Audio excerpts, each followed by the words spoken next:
Hello, everyone, and welcome back to Backlog Banter. Let's talk about video games today. I know it's a surprise special treat for everyone, but a lot of people recently have been saying that the AAA games companies, you've got your biggest teams that are the makers of hardware like Nintendo and Sony and Microsoft, and you've got the long-standing iconic publishers like Bandai Namco and Konami and Capcom and Square Enix and all of these big teams. And a lot of people have been saying that these biggest teams have really been stagnating a lot recently. And I think that to some degree that is true. But I think today I want to show you a little bit of proof, actually a lot of proof, that each of these teams, or at least most of these teams, are investing in new things that are just slipping under the radar. And so this is going to be an opportunity to kind of aggregate all of the weirdo games that I have a list of 1, 2, 3, 4, 5, 6, 7, 8, 9, 10 major publishers, or recognizable publishers in some way.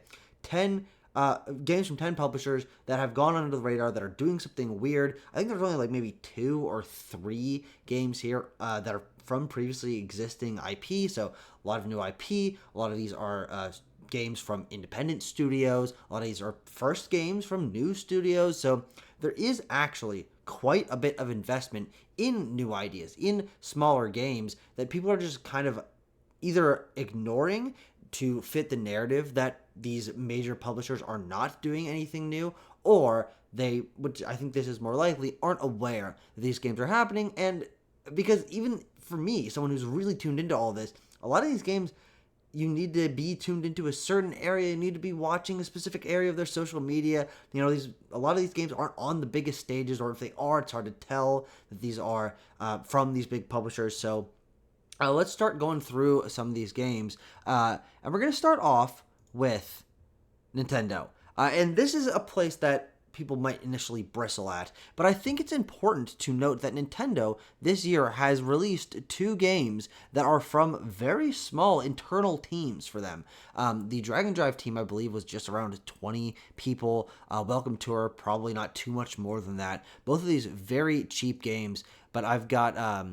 But people know about these games. If you're a Nintendo fan, if you are keeping up with what's going on in the Nintendo ecosystem, you will know that these games happen and that, frankly, people aren't very happy with them, which is totally fine.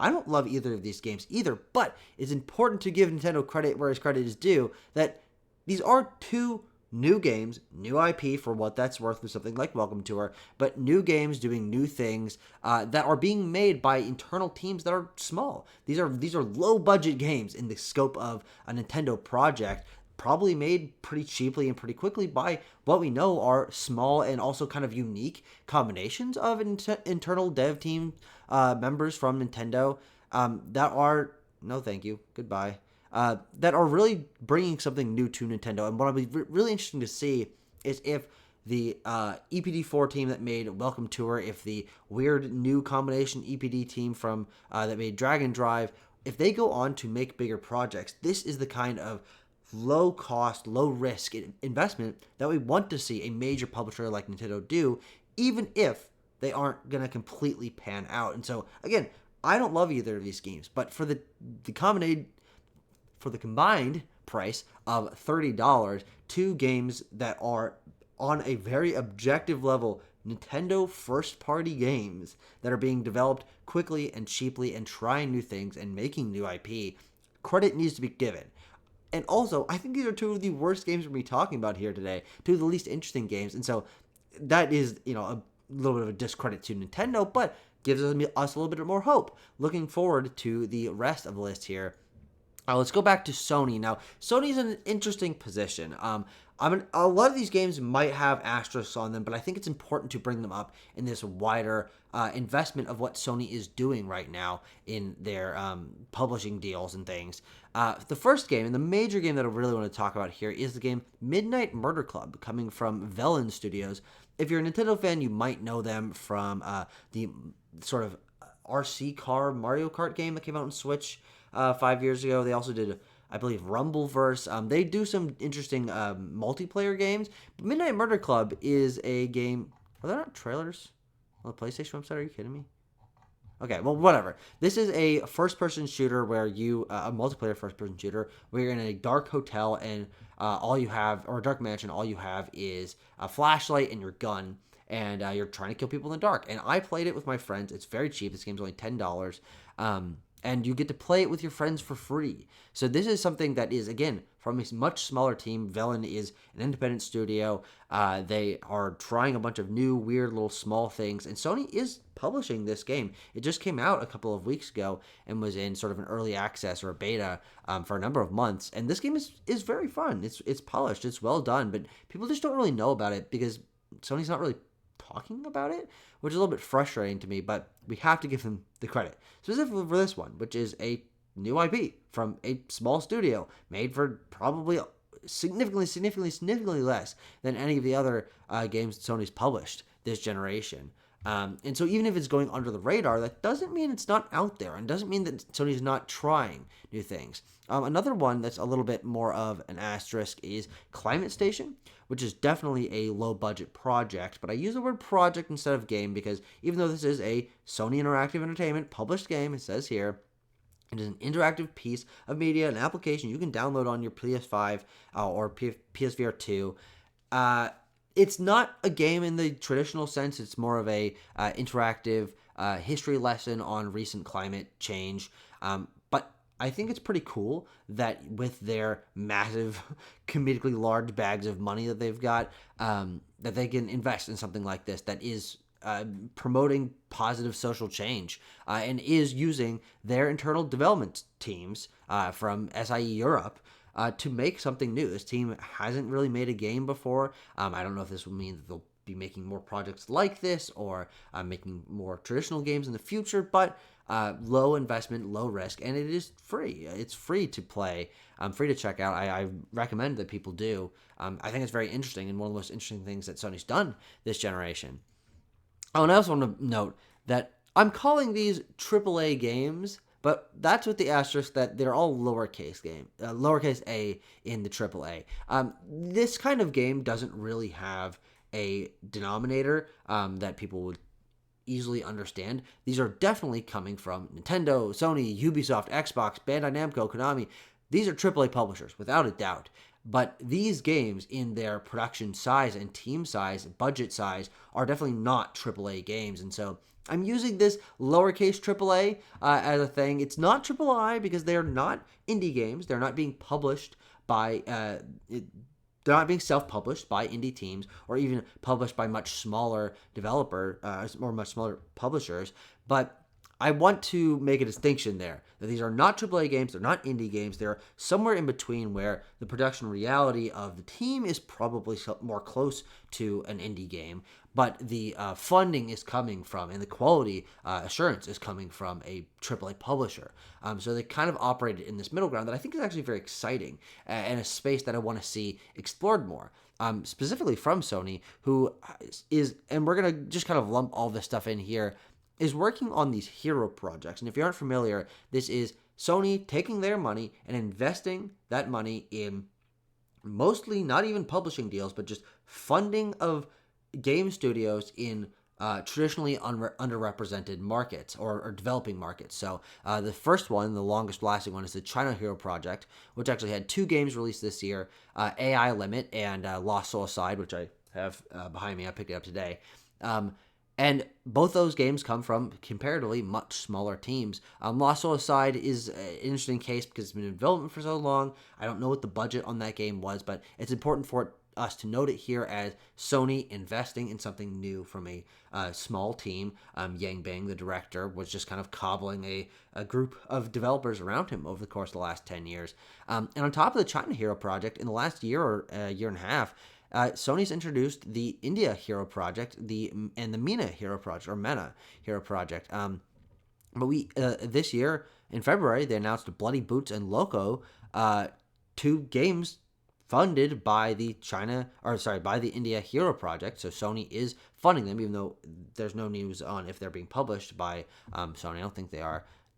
2 new games. There's not even gameplay of either of these. But look, these are Indian development teams. I don't think I've ever played a game from an Indian development team. I doubt that the teams are very large, and this is definitely. Oh, here's a trailer for Loco.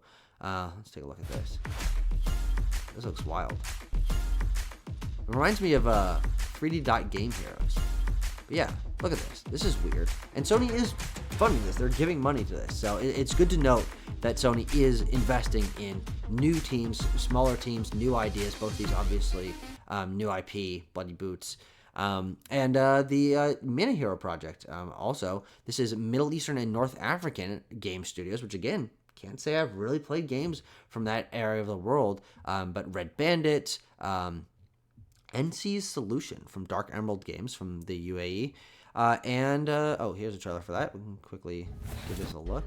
This is maybe more of a... it's a 2D platformer. Okay, cool.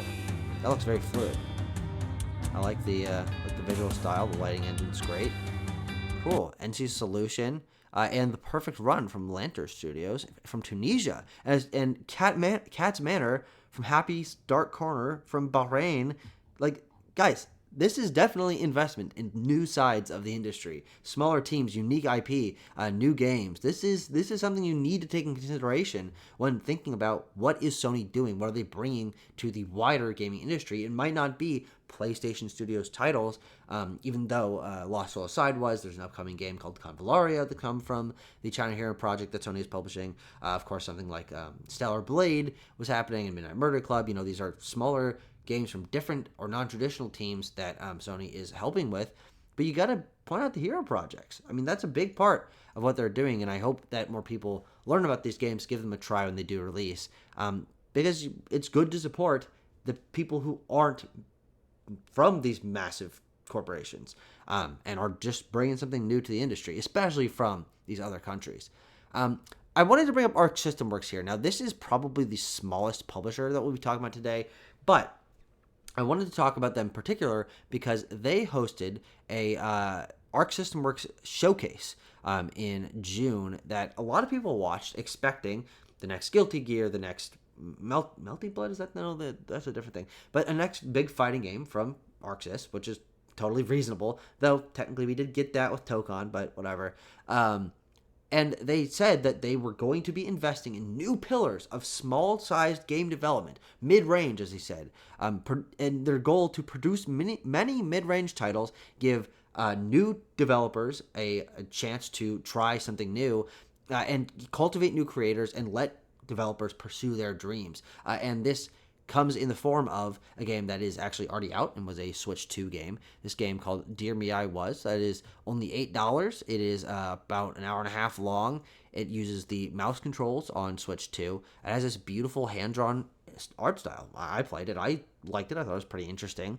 Again, that comes from Arc System Works, who are not a major publisher, but even seeing these smaller tier publishers talk about the fact that they need to be investing in original ideas, in smaller teams, in things that are a little bit lower risk and potentially high reward.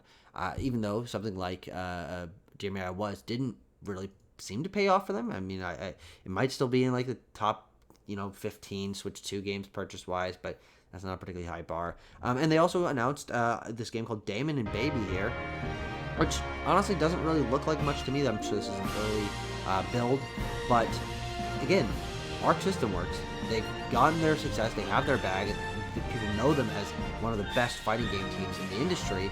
They're letting their team members do something unique, make something called Damon and Baby. That looks like a top-down action game of some kind. Just cooking, there's a toilet there, I don't know. Yeah, important to point out because they even recognize that. Ubisoft, I want to talk about quickly here. The Rogue Prince of Persia just released from the team Evil Empire. It is a roguelike Prince of Persia 2D action game that I think is pretty cool and people have seemingly liked quite a bit. Very positive reviews. Just released full 1.0 just the other day.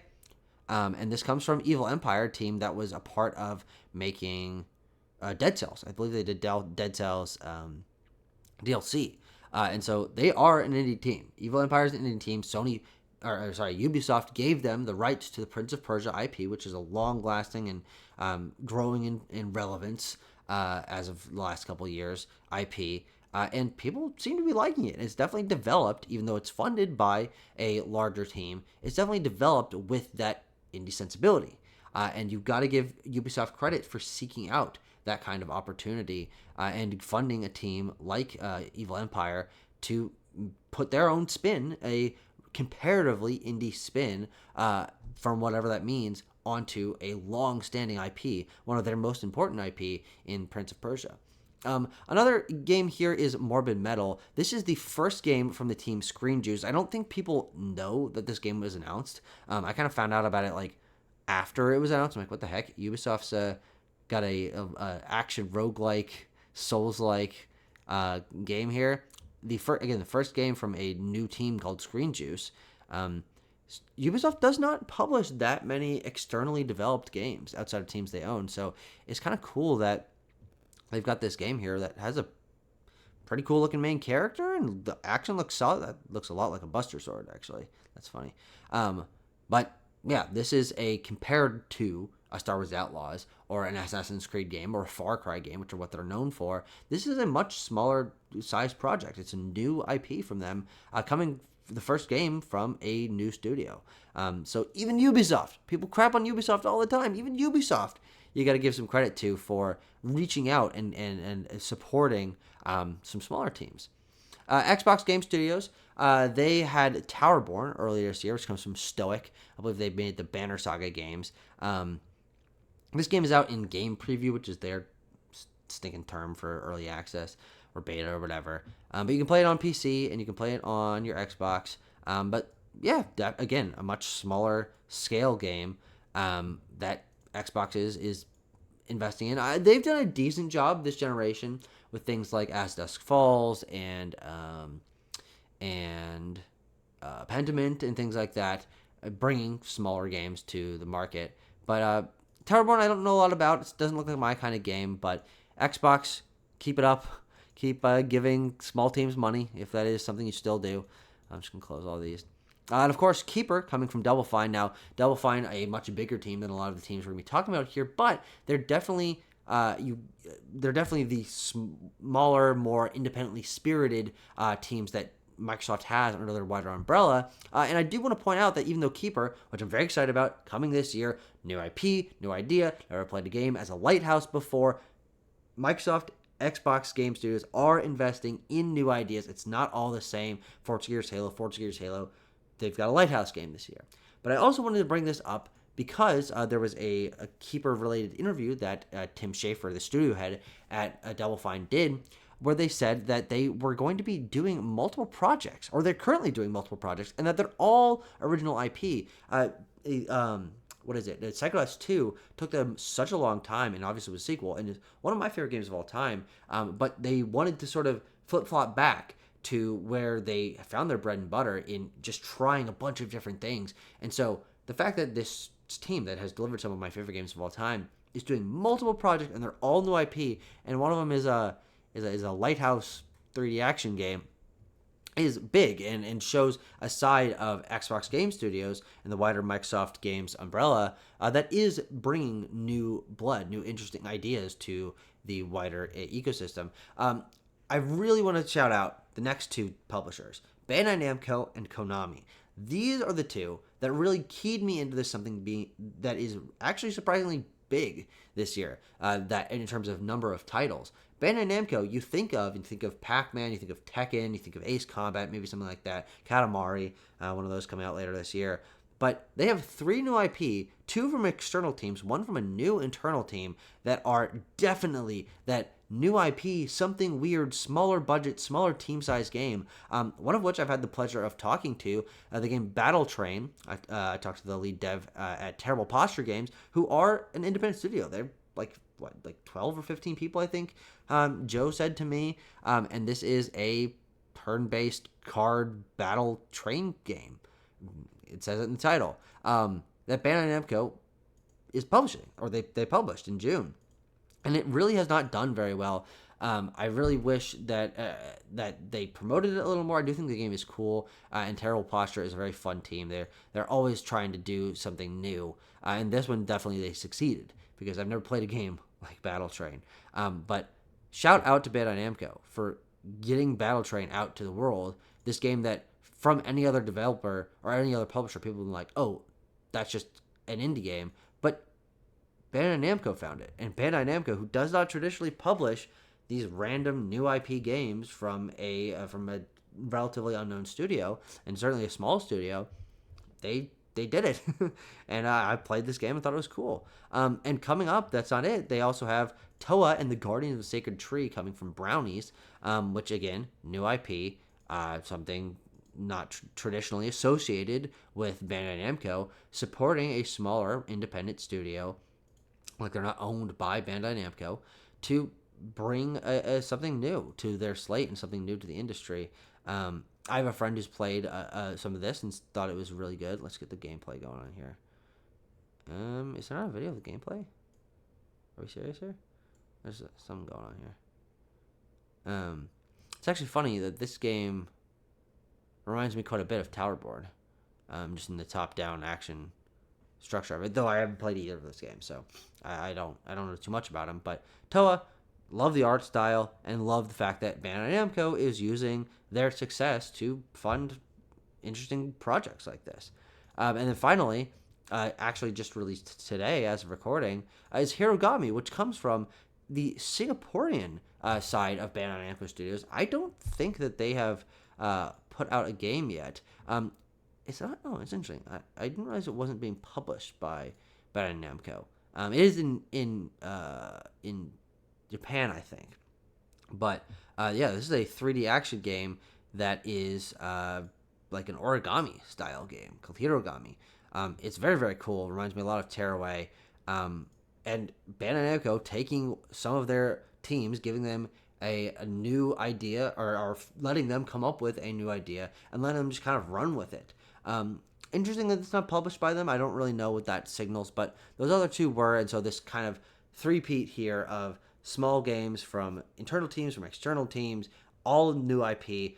I think major props to Bandai Namco for having not only one of the best slates of this year, because this is on top of Little Nightmares 3 and Pac-Man World Repack and Shadow Labyrinth and the new Katamari game and all of this stuff, and even coming next year something like Blood of the Dawnwalker and Elden Ring Night Rain coming out earlier, and they're doing the My Hero games and they're doing Hunter x Hunter games. No, that's Arceus. I don't know. There's all sorts of stuff going on at Bandai Namco, and so major shout out to them. And extreme major shout out to Konami, a publisher and especially developer that has essentially been dead for 10 years since the release of Metal Gear Survive was like their last major game until last year. Something happened. Something in the water at Konami shifted over the course of the last 2 years where Silent Hill 2 Remake comes out. It's a phenomenal game. I love that game. Really invigorates my interest in Bloober Team. It then makes me excited for Chronos, which is not related here, but just want to say I'm excited for it. And in the background, they also have cooking this set of interesting little games that are really just helping them to ease themselves back into the publishing world. Of course, also Silent Hill F coming out soon, but launch game for the Nintendo Switch 2 is a revival of an old IP called Survival Kids. It was called Lost in Blue here in the US. A multiplayer survival game exclusive for Switch 2. Now, this is actually one of the most expensive games that we have talked about here today, but it still is comparatively a budget title. And I also want to shout out Konami for coming to and finding the Unity production team. Unity has not traditionally made their own games before. They've assisted with plenty, but Unity now has an internal development team, and they made Survival Kids for Switch 2, and it was published by Konami. Definitely something that was made by a small team. I was listening to a interview earlier.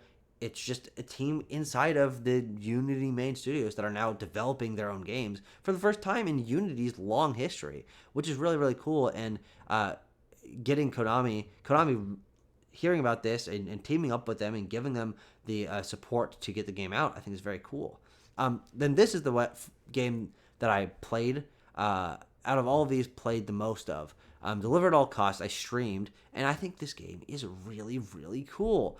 It's like this destructible environment, kind of mafia, 1930s aesthetic, truck driving game where you do like really sloppy deliveries. It's like a taxi driver style game with like destructible environments, and so you like you're shooting fireworks, you're ramming through buildings.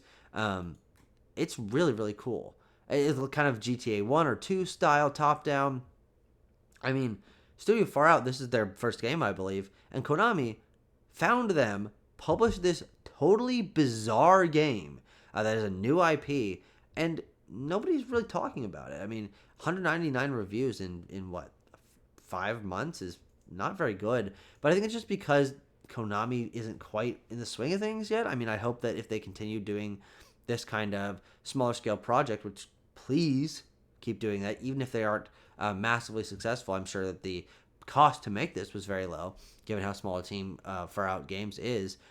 I hope they market them a little bit better. And same with, frankly, Bandai Namco with something like Battle Train. I think Battle Train and Delivered at All Costs are both games I really like and like the stories of quite a bit, like the development stories of. And people just aren't aware of them.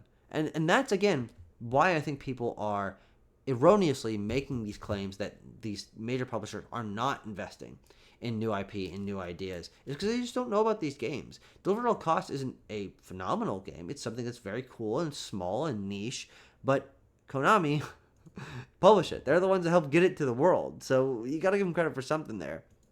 And finally, this game's not out yet. This was in the February State of Play, but a 2D platformer game called Darwin's Paradox, where you play as an octopus. I think the game looks very fun. I'm very much looking forward to it. And this is a new Konami IP.